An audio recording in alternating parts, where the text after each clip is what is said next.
ఆ యాడ్ సాక్షి పేపర్ ఇలాంటి యాడ్లు వాటి ఖర్చే 600 కోట్ల రూపాయలు. 900 మన కళ్ళ ముందే తెలుస్తూ ఉంది. 930 కోట్లు ఒక సాక్షి పేపర్కి వెళ్ళిపోయింది. ఎంతమంది ముఖ్యమంత్రులు రాలేదు? వాళ్ళందరికీ పేపర్లు ఉన్నాయా? ఎంతమంది ముఖ్యమంత్రులు రాలేదు? వాళ్ళందరికీ కూర్చోబెట్టి ఇలా ఎవరైనా చేశారా?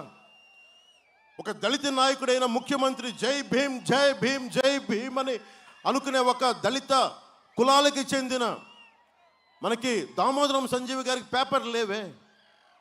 అలాంటిది నేను అందరికీ అండగా ఉంటాను, ఎస్సీ సోదరులు, నా బీసీ సోదరులు, అన్ని కులాలు నా సోదరులు అని చెప్పిన వ్యక్తి 930 కోట్ల రూపాయలు సాక్షికి మళ్లించుకొని 422 కోట్ల మీ జీవనోపాధి, 20,000 మంది బతికే జీవనోపాధిని పొట్ట మీద కొట్టాడు జగన్.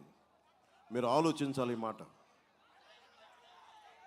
ఇది మీరు ఆలోచించకుండా కూర్చోబెట్టి, మీరు ఆలోచించకుండా మాకు బాగా చేశాడు. ఏం చేశాడు మీకు? నాయకులు చెప్తారు, వైసీపీ నాయకులు చెప్తారు, వంగా గీత గారు వస్తారు చెప్తారు, మనం అడగండి. ఏమ్మా మీరు 330 కోట్ల రూపాయలు సాక్షి పేపర్ కొన్నారే, అలాంటి దాంట్లో ఒక 100 కోట్లు మాకు ఇవ్వలేకపోయారా? 600 కోట్ల సాక్షి యాడ్లకు పెట్టుకున్నారే, దాంట్లో ఒక 300 కోట్లు ఇస్తే మా జట్టి అయిపోద్ది కదా, మా హార్బర్ అయిపోద్ది కదా, అరే మా జీవితాలు బాగుంటాయి కదా. అది ఎందుకు రాదు ఆలోచన? మీరు అడగండి. చలమెలశెట్టి సునీల్ ఎంపీ గారిని అడగండి.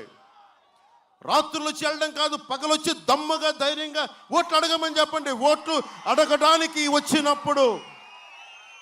అడగడానికి వచ్చినప్పుడు ఇవన్నీ అడగండి మీరు.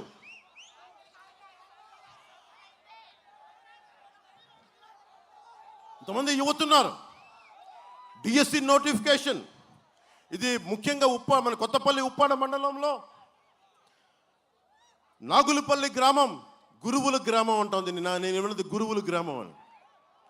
దాదాపు 200 మంది ప్రభుత్వ ఉపాధ్యాయులు, ఇతర శాఖల్లో 50 మంది. ఆ గ్రామంలో నాగులపల్లి గ్రామంలో ప్రతి యువకుడు యువతి కళ టీచర్గా అవ్వటం. వాళ్ళే ఎక్కడో బయటికల్ ఇన్స్టిట్యూషన్స్లో చదువుకోరు, అంతకుముందు పాస్ అయ్యి టీచర్లుగా ఉన్న వాళ్ళ దగ్గరే నేర్చుకొని అలాంటి వాళ్ళ కళ టీచర్ అవ్వడం. అలాంటిది డిఎస్సి నోటిఫికేషన్ ఇవ్వాల, ఈ రోజు వరకు ఇవ్వాల.